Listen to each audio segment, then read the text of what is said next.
Welcome to another edition of Close the Deal podcast. This is a special edition of Franchise Profits. I've got Tony. How do I say your name? Oh, Holbert? Yep. Holbert. Yep. Holbert. Okay, so if I'm from Louisiana, you would probably I would say it'd be Holbert. Tony Holbert. That can work today. All right. Well, folks, if you have ever considered a home services franchise, you're in the right spot because I got the CEO of one of the largest home service franchises in the United States with over 400 franchisees across 9 brands. Tony, welcome to the show. Appreciate you having us and having Horsepower and myself, and eager to share with you everything about home services. Before we get into your role as CEO of Horsepower Brands, I want to ask you a couple questions. So let's say you've got a vendor coming to town or somebody you want to collaborate with for business, not necessarily the consultants, like myself, somebody that you want to close a deal with. Where would you take that person to lunch or dinner? And you're in Omaha, so you've got some big restaurants. I've been to Omaha, and let me deviate there for 1 second. I want to thank you. You all showed me personally and some of my colleagues a lot of hospitality. We were up there for the College World Series when Tennessee beat Texas A&M. You took us to the game. We appreciate that. Thank you. And it's all about hospitality. That's what my world comes from. And you all laid the red carpet out for us. We appreciate that. So and we'll go back to laying the red carpet out for somebody you're trying to do dinner with or lunch. Yeah. So in Omaha, Nebraska, if somebody came into town, we're the land of, we've got the cornfields and we got beef here in Nebraska. So we would take you to Mahogany Steakhouse. Mahoo is a local restaurant in Omaha, and it's one of the best cuts of beef you can get out there. And it's fantastic sides, good food. Now, if you were my girlfriend, she's a vegetarian, so we would not go there if she was with us. And I got a couple other spots we could go instead. But if it's just you and me or somebody else that enjoys the beef, we'd go to Mahogany. Awesome. And then when y'all doing business on scale with people, you're taking us to the World Series. That was very cool. There we go. Yeah. All right. Okay, let me switch gears now. Who or what are you grateful for that got you where you are today? Oh, that's a good one. The who, I was actually a single father at a young age, 22. So my oldest is Clay, and now he's a grown adult. The blessing that came out of that is I grew up fast and I didn't have a choice. And when I say single father, he was with me full time. And so I grew up fast and I had to focus on my career and focus on my goals, my objectives, to get where I wanted to get. So, in my 20s, I didn't live the normal 20s like a lot of people. I focused on a career very early on, and it's really helped me accelerate where I'm at today. So when I think about just being grateful for those moments, it was definitely a trying period to be able to afford to live with the son and a home and all those things, first career, all the bills and all those different things. But when you look back, it made me focus those first 10 years of my career on nothing but him and what I did for a living, and just took off from there.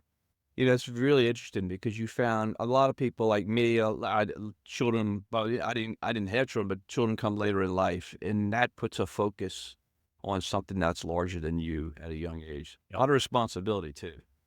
Yeah. In a few more years, I've got a couple younger ones still, but in a few more years, I'll be young and able to be without children, and I'll be able to afford to do the things I wanted to do in my 20s a lot easier. So it's just a reversal of maybe a course of other people, but. Well, I love that. All right. Normally I ask, what's the problem you solve in the marketplace? But you've got 9 different brands, and we'll talk about the different brands later in the show. But I want to just kind of go in a little bit different direction because we'd be here all day answering all the different problems you solve by industry sector. How do you get into franchising? For a lot of people, it's an accident. Was it intentional for you, or what was your path into franchising? And then we'll start unpacking what makes franchising work. So my early years, I was a CPA, and so I did that out of the gate, and I did that for about 4 to 5 years. And then I went to become the CFO at a young age of a distributor distribution house for PepsiCo. Oh, So a lot of people don't realize, but about 20% of the U.S. is serving Pepsi under private distribution agreements, which are similar to franchising, very similar to franchising. We had the rights to distribute that product in the area that we serviced. And so the group that I was a part of, we acquired is 7 families, and you would acquire each family into the central group as a way to consolidate services and then have the central management group run that. So when I look back and I think about franchising, that was extremely similar to franchising. And our franchisor or the parent company was PepsiCo, one of the best marketing companies in the world. As I was able to see it through my early years, just like how does the best do of marketing, of sales, of execution, of distribution, everything. I actually went from a CFO role in that company into vice president of sales and marketing. So that's not the typical path, but I just started to love building teams, leading teams, being part of the front end. When you're on the accounting side or the finance side, everything's hindsight 2020 because you're preparing the financials and you're able to look at the information and the data and say to people, like, you could have made a different decision at this point in time, but you are not the person making that decision when it has to be made. So I enjoyed flipping the table and getting on the sales side and the marketing side and working within that same company, also alongside PepsiCo, and seeing a lot of the decisions made, when you don't have all the data and you have to make some decisions on the fly. From there, I also spent some time in nutrition retail, and that was a franchise system. I was on the franchisee side, earned a very small portion of equity in a group that had over 60 stores across 17 states. That was in our early 30s. Learned a lot through that process of what we could do better. Learned a lot about myself and the drive that I have with entrepreneurship. And it just was a great experience. So I look back to that on the franchisee side of the table and was able to learn a lot through that process. And then I joined Horsepower Brands, which was our first brand, was Mighty Dog Roofing. And I joined Mighty Dog Roofing as the CFO. We started to form Horsepower through that first 6 months of existence, and then became the CEO in November of 2021. So almost coming around on my 4th year as a CEO of Horsepower. So through all those experiences, you've seen a lot, and you see a lot with all the different. I mean, you got 400 franchisees, I should say, underneath your system. Let's unpack a little bit what you see work, what you don't see work. I know AI's. You got a lot of people freaked out. Where your industry is a lot more stable regarding AI. Let's look at that. Well, first, home services, I've been in the nutrition retail, so I've been in the, brick and mortar and retail, and you can build businesses there. I just felt home services was a path I hadn't been in. I've learned a lot about it, but it still comes down to the business owner and the entrepreneur that takes that path, that journey. I'm a big believer, more than ever, that the person in our system that continues to see success more than anyone are the people that go all in. And so some people say, burn the boats, no plan B, jump all in. I'm just go all in. Anything you put your effort into in life, you're going to get more in return. Now, that's not easy for everyone. And so you have to be able to work with candidates or people that want to look at business ownership and help chart the path for them to be able to go all in. A lot of people talk about stepping back and working on the business, which I do agree with, but the people that step back and say, I want more time to go spend time other places or do other investments. Once you are successful, you spent 3-4 years building this business where you can step back and work on the business. I actually think the last thing you should do at that point is go do another business or go look at something else. Like, now it's time to double down, triple down, like add to this business that you just created. Because it's one of the hardest things to do is build a business that you can now step back and work on it. And so now it becomes the fun part where you can say, like, if I buy another truck here or hire another person in this spot or go after this segment of commercial or whatever the case is, I can grow this business to those next tiers, those next points in the business. Every business has inflection points. You hit it and you kind of pause or you stabilize for a moment and you got to push through to that next level. And so just to start, and I think in any business, if you just are willing to go all in and build the successful team, I think there's so much in return that you get from that experience. That's where we see success within Horsepower, is those type of entrepreneurs and those type of candidates.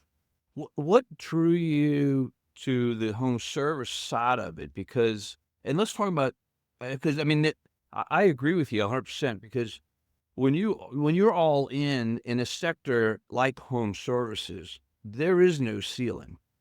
Because you got with the franchise system, you got the branding, you got the marketing, you got the support behind you, the systems and the processes.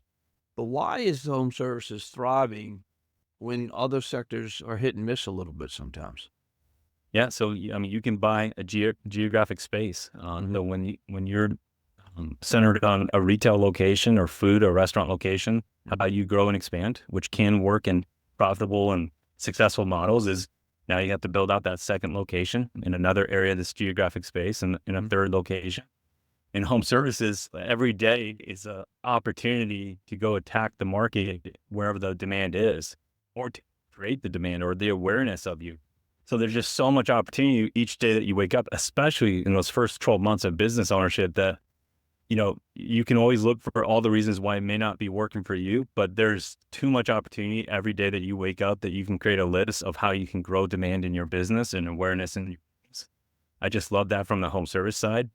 Everyone talks about recession proof or pandemic proof, but it just gives that driven entrepreneur that is able to go generate and build a business or a team, unlimited potential.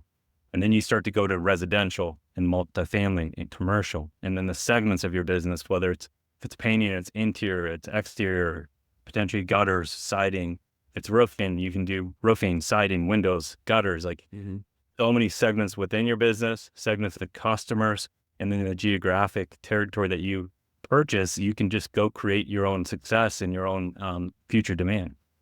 And it is AI proof. All the AI is going to do is make it easier for the operators, for the owners, because the tools are going to be there to do the scheduling better, run the numbers better, all those things. Yeah, in the last 15 years, I'd say home services has focused a lot around the software in terms of how do you operate your business and communicate with your customer and just become more efficient. I think in the recent years and what we're diving into at Horsepower is true AI. And like a lot of people throw AI's that term right now. Everyone's throwing it out there. And I don't think enough people are understanding what it can mean to your business and where to leverage it into your business. Our philosophy at Horsepower Brands is how can we leverage AI to augment what we're already doing? So not to replace, because a lot of people look at AI like, how can I use AI now to replace 2 people within my business and possibly run more efficiently? I think that time will come for AI, but I don't think it's proven enough to the degree where that I would gamble on that right now. One area that we're excited about for 2025 is we have a sales software tool that's truly AI. I'll get to the AI component of it, but it's a tool that sits on your iPad as a salesperson, and I'm visiting your home, and we're here to look at window treatments for your home, and you've called me out, and we have an appointment, I'm showing up, and it's able to listen to this conversation that you and I have during that visit. A lot of people ask about the recording and how do you have that conversation with the homeowner? You say, hey, Mr. Homeowner, I'm here, ask you a lot of questions today, and I want to be able to take some notes on my iPad. It's able to listen to our conversation that I can go back to and refer back to so that I make sure I deliver the best project for you. Are you okay with that? 10 times out of 10, they're saying yes. But the homeowner doesn't know is it's actually listening to the conversation to coach me as a salesperson of how to handle those conversations better each time I come back for future visits. So it coaches me on my patience. Do I take time as I'm talking with you? And when you speak, do I allow time for me to listen? And so it actually measures the approval between you and I speaking, and it's a patience score. It measures talking. Anyone that's in sales knows that the person asking the questions is the person leading the conversation and is able to be more successful in sales. But the AI component, the true artificial intelligence, the learning of the system that happens is in Horsepower, the instances, we have the advantage of so many conversations being recorded that's training this AI model that's specific to Horsepower Brands. So we have our sales process that we load into the system. So it's able to listen to these triggers and these events within the conversation, and it's able to coach me, the salesperson, and say, you've missed this step in the sales process, or you could have done this differently, or here's an opportunity where you could have answered the question. And so it's coaching using the AI and the intelligence on that end. Secondarily, if you're my manager or you're my franchise owner, now it's a virtual write-up. So now you can log in, you can listen to this conversation. The AI tool will actually tell you, instead of listening to the hour-long conversation, go ahead and jump to minute 18 and minute 36. And this is where you could coach Tony better in this conversation to do better as he goes along. So it's phenomenal. Like this tool alone, alone is it's the number one initiative, but we could just do this in 2025. And I think it's going to be phenomenal results.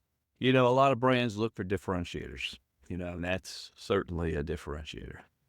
And that's very forward thinking too. And so you've got 9 brands. Let's unpack the 9 brands so people understand what those are and how, because that process is going to work across all 9 brands.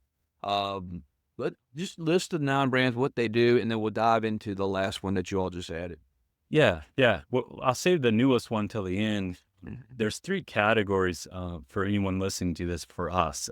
In home services, these categories really apply. But subcontractor brands is a category, or a silo of brands. These are brands where you're able to hire a sales team and maybe an operations person, but the work that's going to be installed is going to be subcontracted out to a vendor. And there's people out there that do subcontracting across the nation in these brands. And so Mighty Dog Roofing, which is our roofing brand, our flagship, our first one, is a subcontractor brand. And then we got Stand Strong Fencing, Rehu's Painting, and Bumblebee Blinds. All 4 of those brands, if you're an operator that's able to hire an effective sales team where your skill set is sales, and you can build out a team that is able to deliver that service and use that tool I mentioned, subcontractor brands is a phenomenal choice for those type of individuals. Absolutely. And all those net worth, liquidity, investment styles or investment levels are very similar in that silo of brands. Okay. The second set of brands that we have is more around the reoccurring revenue model. We call it our Advantage brands, but it's Blingle Outdoor Lighting and Heroes Lawn Care. Both of those brands, the services that they offer, have residual and reoccurring revenue opportunities. They're a smaller scale in terms of size of investment, in size of ticket. So it takes more customers to build those brands up over time. And so we look at it as an advantage for more entrepreneurs to be a part of Horsepower because the investment level's lower and the liquidity is lower. And it is a little bit of an easier entry point for entrepreneurs that do not have the necessary capital to invest in a subcontractor. Okay. You've also fixed the royalty on the Advantage brands to make it easier for those first 12 months for those type of operators. Great. And then our last silo and category of brands is our installation brands. And so in these brands, you have to hire the sales team, you have to have some operations, but you have to also hire the install team. The technicians that perform the work are part of your business. They're W-2. So the complexity compared to a subcontract brand, there's a little bit more complexity. You have to be willing to manage a bigger team. It's a little bit more complex in terms of what you're responsible for on that project. We have 3 brands within that. We have Gatsby Glass, which is premier glass insulation. And we have iFoam insulation, which is everything in insulation, spray foam, bat insulation, blow-in insulation, things of that such. And then our last one, our newest one, is Varsity Zone Heating and Air. Obviously that's heating and air. We're incredibly excited to be in that space, the HVAC space. It's a hot topic. It's one of the home service categories that a lot of people are paying attention to in terms of across the nation and the demand that's out there. So let's look at your last brand, just really high level, because I know the HVAC space well in terms of being a customer 2 years ago in the middle of August, with my wife saying we need a new AC because it's 95 degrees in the house or whatever it was.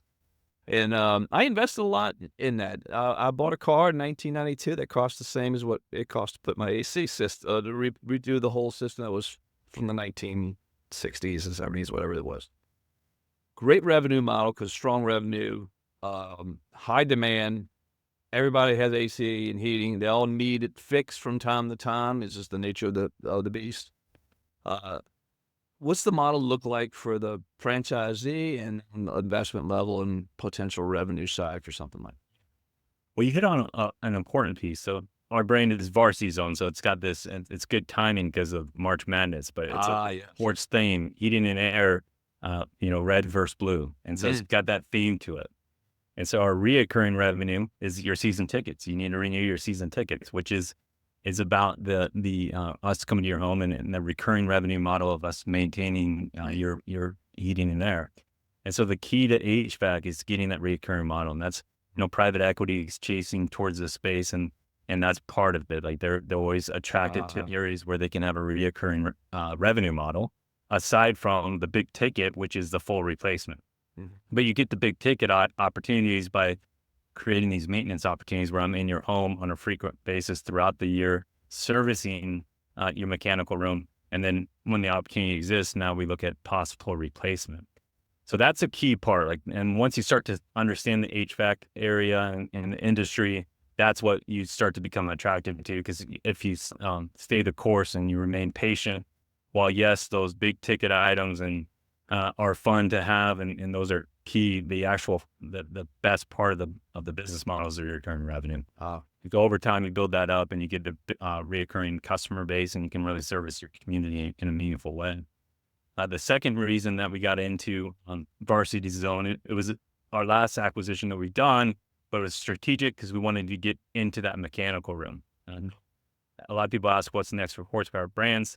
We want to be into plumbing. We want to be into electrical. We want to look at the high ticket services. So we want to get into the kitchen, the bathroom, the garage, the backyard space. But the Varsity Zone allowed us to get into that mechanical room, which is one of the key areas of the home you want to be a part of. Because our large vision within horsepower is to own the home and capture that wallet share of the consumer. The investment level of this is right around $350,000 to $500,000. It's incredibly exciting to be in the heating and air space. We've wanted to be here. Launched it about a year ago, and we have about 25 franchisees that have been awarded, and they'll be opening up over the next 12 months. That's awesome. All right. Well, you got a lot. You got a lot on your plate. You got 9 brands, 400 franchisees. A couple of thoughts came to mind as you're speaking. The AI piece of the training is awesome. But one thing AI is not going to do, it's not going to go in my attic and replace that AC or fix the AC or go maintain the AC. That's not going to happen. So all those service sector brands are protected in that way, which is wonderful. So all those people will have jobs for a very, very long time. And then the other piece is somebody. You touched on it earlier yourself, talking about the Russian. You build a territory, then if you want to grow, you got to go outside your territory a lot of times. In this case, a term I learned from you all, my very first visit, I've been to your office twice, was franchise stacking. And talk about that a little bit, because that is kind of unique, and a lot of people have never heard that concept at all. And that's what you all make possible because of the efficiencies that you all bring to the table with the software in the background and training. Yeah, so even if I look at my past in nutrition retail, we grew over 60 stores. For us to expand, we had to go out. We had to go in that space. We can open up another store in some of these communities. So we had to go to completely different communities. What worked for us was smaller town B communities. And so now you actually had to pick up and go 60 miles down the road to the next community or another state. Which is a strategy in retail, and we were able to see success in that, but it's not easy. Now it's hard to get to those stores to show up in the time when you need to. So franchise stacking for us, or empire builder, or people that want to own a second or third or fourth business, incongruent to their first one, it's just about building up within the territory you started. And so we want to always create business models that if you were looking at 3 territories, that you can build a big business within a 3 territory market just with one brand. That is the most important. Okay. But there are people that want to say, what's next? How do they build their own mini horsepower? I actually encourage a lot of them to consider waiting for that second one, looking at acquisition opportunities. Their peer brand owners, franchisees in their market, because our territories are all very similar, are structured similar. And so look at acquisition opportunities where you might acquire that second brand opportunity from an existing franchisee. And now you're stepping in with existing customers and people, and some of that initial lift has been done. Yeah. We do allow other people to start that second business and that third business. The last thing I'll end with franchise stacking or, building that second business, I'll tell you the second one's going to be harder than the third and fourth one, because the team and the people you need around you to open up that second one is going to be that same team that's going to help you open the third and the fourth. And so once you kind of commit to that second one, I tell most people, like, okay, so are you thinking about that this is going to translate into 3 and 4, and is that the right fit for you? Like, Right. you go back to where we started, the all-in mentality. If that's something that you want to think about or consider, now you really need to go all in, and it needs all your attention and your time and your energy and potentially your capital. So a lot of factors to consider there, but it is an advantage that we have is within horsepower. We'd love to see people eventually look at second or third brand opportunities. And it makes all the sense in the world too, from working within your corporate culture, because you're going to have very similar platforms, softwares and so forth, and the culture of the mindset that comes with horsepower. All those things matter in this very significant way. And the customer, like the customer is the homeowner. So That's right. And the they can cross promote the brands. They can cross promote their customers. And you all also, but one thing you all do really well too, is the branding. It stands out for each of your brands in a very unique way. And you all nail that. And that's one of the other benefits people get with horsepower, any of the horsepower brands, which is who makes the most successful. I mean, you have 400 licenses. You got a great sample to pull from. Who makes the most successful franchise? It's the ones that, I mean, it always comes down to people. Like you mentioned our creative here for our brands. That's certainly not me. I told you I was CPA out of all. Yeah, I'm the least creative person out there. So, we have a great team for horsepower brands that work on the branding and the creative, and that's the result of it. And so the most successful franchisees are the ones that not only go all in, but now they can understand where their skill sets at in life, and like where do they benefit their company that they've just started, and now how do they hire the people around them to match the skills that they don't have. And it always comes back to the people that they can build. We help our franchisees with utilizing EOS and entrepreneurial operating system, how to build teams, how to scale businesses.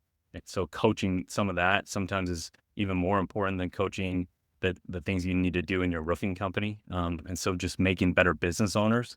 And then we see a lot of people, because home service is, you can say it's a sales engine or a sales company, but it's really about taking care of the customer. And so people that in their past, you've been in restaurants, like, what it's like to take care of your customers, and your business takes off from there. If you deliver a good product, you take care of your customers, a lot of things just naturally start to fall in place. So people that come in with some of that experience in their prior life and understanding the customer is very important to this equation, and are willing to go above and beyond and take care of the customer.